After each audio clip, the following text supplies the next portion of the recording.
This week on Arizona Illustrated, a profile of artist Diana Madaras. Glass gathered in the desert becomes a source of inspiration. StoryCorps listens to Tucson, and the International Wildlife Museum from the vault.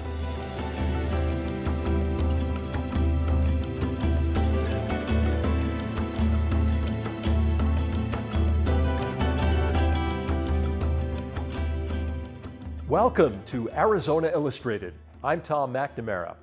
Our first story profiles a successful businesswoman who raised thousands of dollars for charities in the region.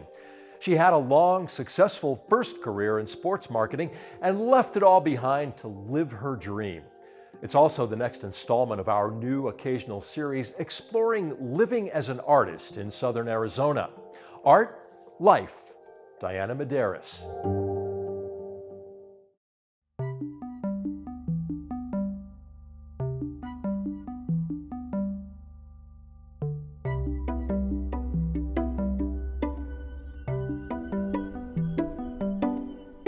The most exciting thing for me is a blank canvas and all the possibilities that come with that.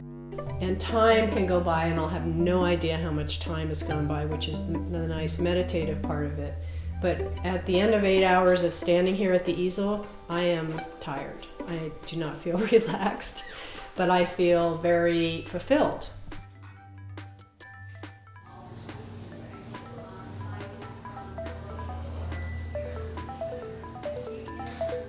We stood outside with our cameras at dark, waiting for the first light on the mountain. Oh, really? And that's why it's called first light, because the light changes so fast. Oh, yeah. And you want to capture that moment. Oh, yeah. I came out here to go to grad school at the University of Arizona, and I have a master's in biomechanics. But I found out that I loved business, and figured out if I could combine my interest in business with my interest in sports, because my degree was a sports degree, that maybe I could be happy. Eventually opened my own sports marketing company and did that for 18 years. I didn't know I was going to be an artist. It's a surprise. I started painting in high school when I had to fill an elective. I took art and I loved it, but got no encouragement. I was on vacation in the Bahamas and saw someone's work, and this woman lived on a boat, and when she would stop in the different ports, she would paint whatever scene she saw, and she did a little series of note cards, and I was so taken by these note cards, and I said, I have to paint again. And when I got back to Tucson, I bought some supplies and started painting, and a professor at the U of A saw my work, and he said, I take a group to Greece every summer to paint, and you're going with us. And I said, well, how long is the trip? He said, oh, it'll be about a month. And I'm like, I can't leave for a month. But he was relentless, and it changed my life. It altered me. When I got off that plane in Athens, my world was black and white. When I got back on a month later, it was color. I wanted to be a full-time professional artist, and I sold my company. 3 years later, we opened Madaras Gallery on Broadway with 100 customers and opened our second location in 2004. And today we have, I think, 32,000 customers. So it's been remarkable, amazing, living a dream. So this would be the intermediate size between those two. Mm-hmm. And it can be hung unframed. If you have some already, because they're painted on the sides, or you can frame it at any point. Yeah. So, well, as a rule, you always want to go larger rather than smaller. Yeah. Because if you put a too small painting in a larger wall, it gets lost. Right. Yeah. Whereas the larger painting will make a statement for you. Mm-hmm.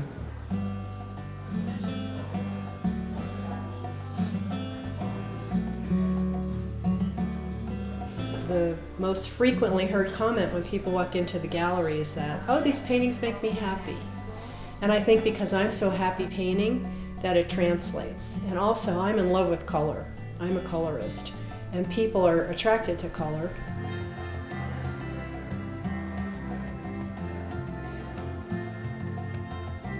Being able to market the work is probably half of it. And because I had all the business experience in my past, that does help tremendously.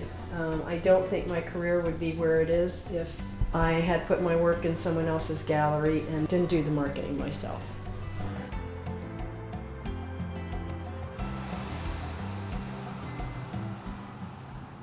You're always adjusting and refining and adjusting and refining. And what you're seeing today is just the basic beginning. Building up the canvas, right? Layer upon layer upon layer. In a good week, I'll be in here 4 or 5 days. That's when I'm happiest. But, you know, I have really 2 full-time jobs, painting and running the galleries. So it's always a balancing act for me. Would you like me to sign it? Yes, I think so, definitely. I'm just going to sign my name in case you need to change the size. Okay, that'll be fine.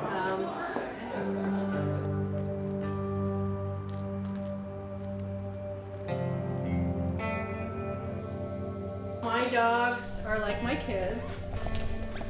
They love to stay and hang out with me while I paint in the studio. I've painted them a couple times.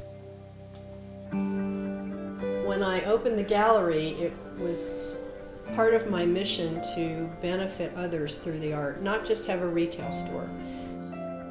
So we started a foundation called Art for Animals, and we have raised a couple $100,000 for animal charities in southern Arizona. And I'm grateful that a lot of people like my work, because I don't decide how to paint, I just paint what's inside. And I'm very joyful about painting, and hopefully that translates.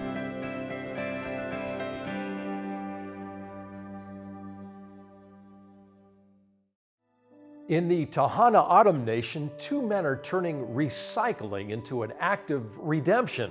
They found a way to build beautifully and sustainably with glass.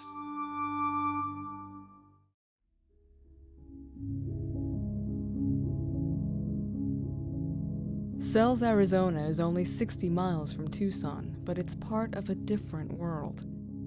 This is the desert where the Tohono O'odham have lived for generations. For Richard Pablo, it's a land of memories and glass.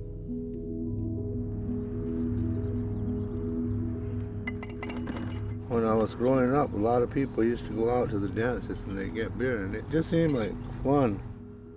We'd jump on the road and hitchhike to those dances. It was something to do.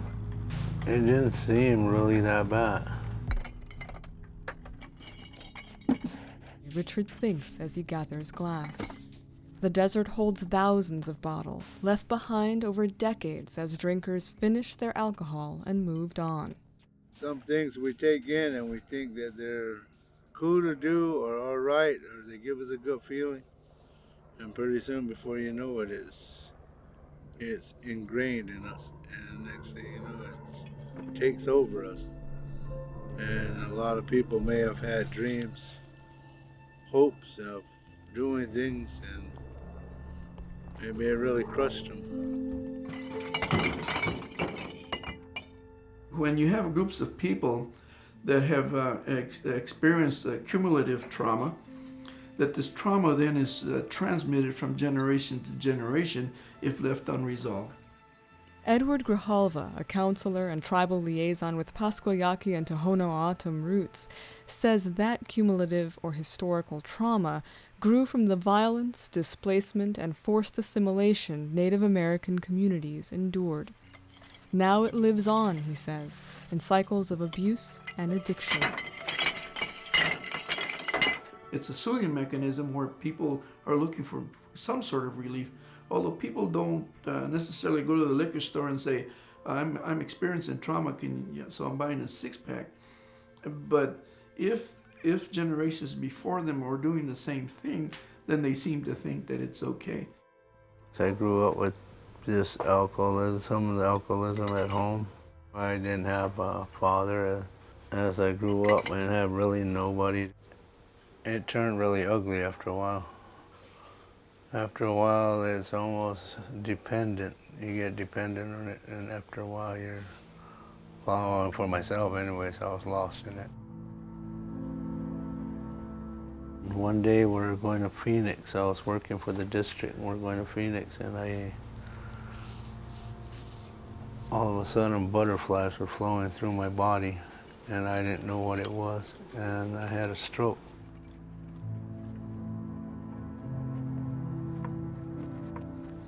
Soon after that, they released me. Some of my family members came out and picked me up, but not even probably on a Wednesday. And by that Friday, I was out drinking and doing coke again.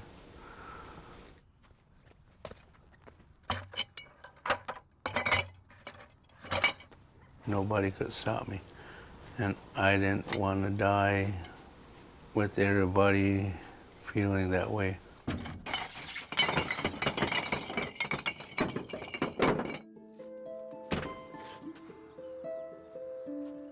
Richard found a way to start over and soon enrolled into Hono-O'odham Community College. That's where he met environmental scientist David Stone. I was making some adobe blocks, and he came up and said, "Hey, I heard you were working on something interesting. I'd like to find out about this." And so we began to talk. David was working on this, cement that's made from glass. It's a discovery he made by accident. To keep iron from rusting in his lab, he had mixed it with water and silica, the main ingredient in glass. He got a reaction he didn't expect. It hissed, it steamed, it spat, it got hot, and I threw it away. I thought, well, that didn't work.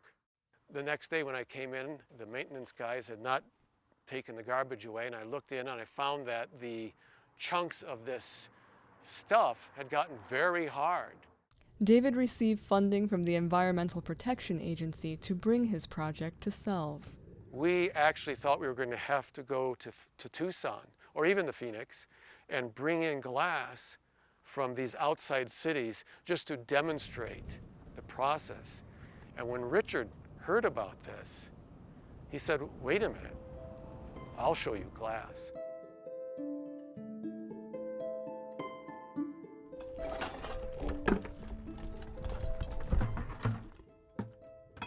Richard led him to all the drinking sites he knew, and the gathering began. The bottles are crushed into sand-sized and gravel-sized pieces, then combined with steel dust, water, and carbon dioxide. They react, and the iron rusts, creating a stone-like material. It's been used for several construction projects on the reservation, including a patio at the Tohono Nation Cultural Center and Museum. There used to be a big billboard, and it had showed pictures of 3 O'odham women. And the words on the billboard were, "We have been in this desert for 500 years. Are we going to be here in another 500 years?" I think so. The rest of the world might fall, but I think so.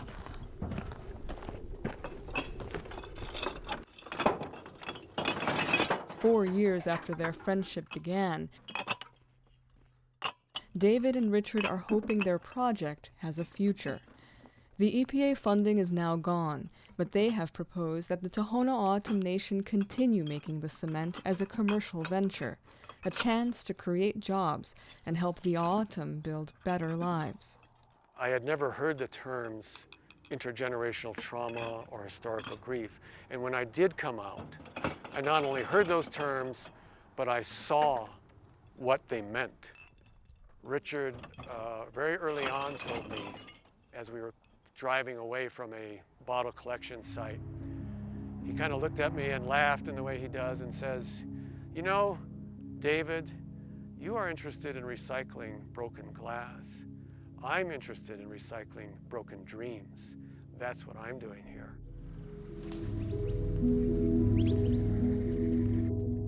In his gathering and thinking, Richard has found a flickering hope. We can get tied up in a lot of things if we let them. But if you untie those knots, there's more things to let in, and it becomes more beautiful, and somehow it unfolds itself, and it makes more room, and the fire gets bigger. Like what you see on Arizona Illustrated? Visit our webpage at azpm.org to watch and share videos from this episode.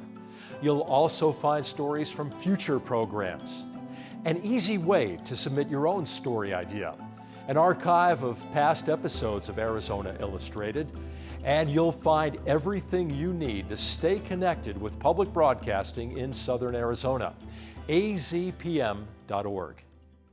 10 years ago, the nonprofit group StoryCorps was founded on the principle that life experiences and everyday stories have value and deserve to be preserved. Since then, thousands of people from around the world have been invited to share their stories in the form of a conversation with someone they love in StoryCorps' mobile recording booths that travel the country year-round. One of these specially modified Airstream trailers was in Tucson last fall. Arizona Public Media was a media partner during their visit, and next we'll meet the StoryCorps team and find out how and why they listened to Tucson.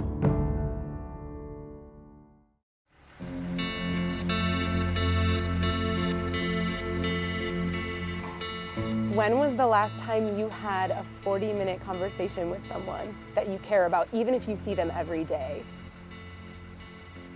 At StoryCorps, we say that listening is an act of love. It's the power of that moment together when people are stopping and listening. You don't come in by yourself. You're sitting across from someone that you care about. And a StoryCorps facilitator is with you the whole time to walk you through that experience so that you can come and share what you'd like to share and preserve with the people that you love. We're collecting these recordings there at the Library of Congress. So there's a community and a nation of listeners now and in the future. I'm Emily Jansen, the site manager for StoryCorps' mobile tour. I'm here with our Airstream trailer, our mobile booth. We're in Tucson for the last stop of our 2015 tour. I just want to say, we do tend to bring rain everywhere we go, so I'm not surprised it was raining today. My job is to make sure, as we travel around the country to 10 cities every year, to make sure that everything goes smoothly on the ground. That Betty, our booth, as we like to call her, that she's well taken care of. So this is Erica and Danielle. They're both facilitators for the mobile tour, and they have both been traveling around the country for a year. Since we just got to town today, they're gonna start setting us up and getting everything ready. We scrub it nice and clean so that it's a great place for everyone to come. It looks good, nice and shiny. I've always loved to travel, and so heading into this, I thought, oh my gosh, this is going to be the greatest adventure I've ever been on. And it has been, but it's been a lot different than I thought it would be. Sometimes you come on interviews and they're really uplifting and they fill your heart with joy, and you're like, oh my gosh, I need to spread that with you and talk to you about it. And then other times they're really difficult. And having Emily and Erica is huge.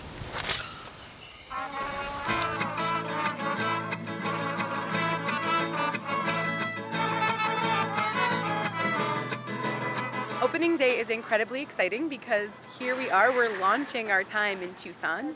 And excited to meet you all in a moment at the mobile booth and see you around Tucson this month.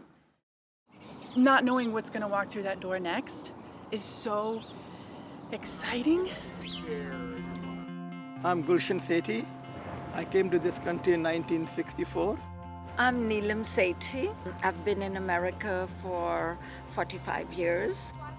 We were honored that we would be asked to share our story, and always love to give back and share where we have come from, our heritage, our culture. It's very important. I wasn't sure that I want to do it, but Neelam convinced me, and she's very right about it, that we need to share our story. In those days, we were not allowed to date or go out or write letters to boys at all. And so when the parents approved of each other, then they would contact the son and the daughter and say, why don't you meet? And usually you met over tea. And all of a sudden, this curtain opens, And there is this beautiful girl comes out in a beautiful sari, and I have one look at her and I say, my God, if this is true, if this thing becomes a reality, I'll be the happiest man in the world. And I'm so happy after 45 years. Yeah. I just felt your presence and your strength. And I felt that it would be perfect. So I wasn't sure that you would approve of me at that time. You know, I mean, she was still beautiful. A lot of boys wanted to get married to her. She was very popular. And, you know, I was kind of not that charming guy. No, you were. You were. So I kept on praying and praying, and I said, hope this girl accepts me. Yeah. So That was a magical time. Life is a mirror. How you project, that's the reflection you get back. Yeah. We make a great team. We have the great team, and 45 years, and many Going more to on. go. Yeah. I love you. I love you too.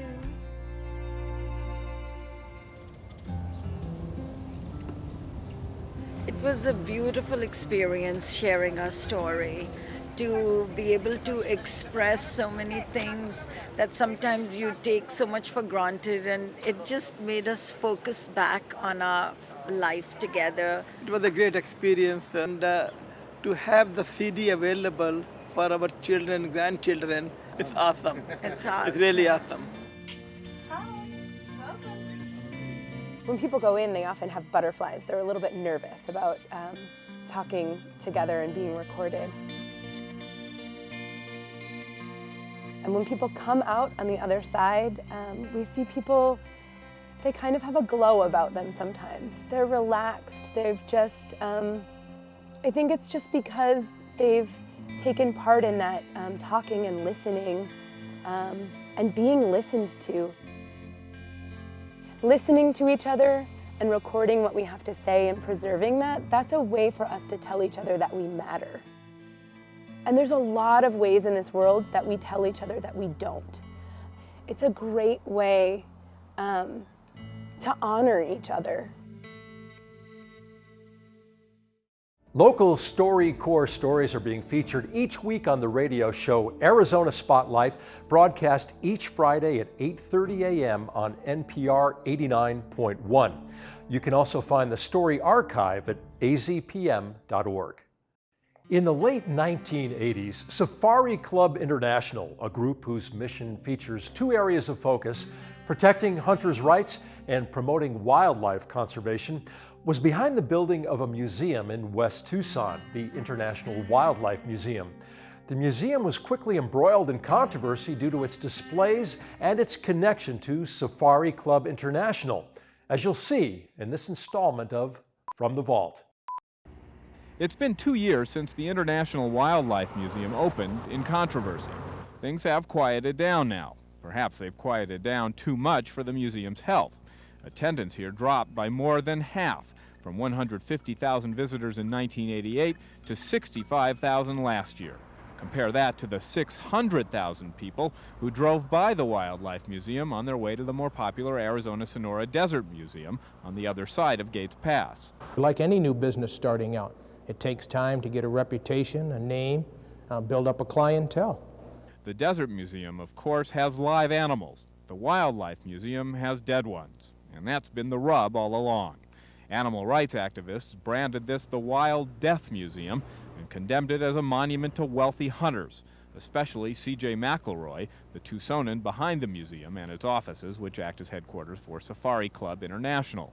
As far as I'm concerned, these people have blood on their hands, and I don't see how they can, make a, what is the phrase, make a silk purse out of a sow's ear. Tilly Shields of Voices for Animals credits animal rights groups with creating a negative image for the Wildlife Museum and keeping people away. So these people who say the museum is a house of death, it's not a house of death, it's an educational institution. Changes have been made. Conservation and educational exhibits have been expanded. 85 game heads have been removed from the trophy room, the museum's most controversial exhibit. The heads were duplicates of game already on display. They were seen as offensive, overkill, if you will. And pictures of C.J. McElroy hunting were also removed. In fact, McElroy himself is no longer associated with the museum. I say again, give us a chance. Come and see it. See the educational benefit of the museum and draw your own conclusion. Don't let anybody prejudge it for you.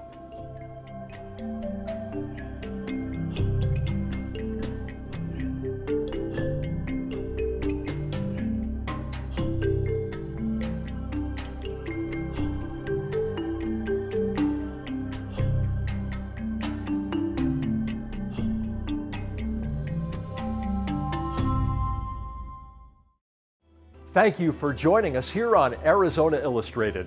I'm Tom McNamara. See you next week.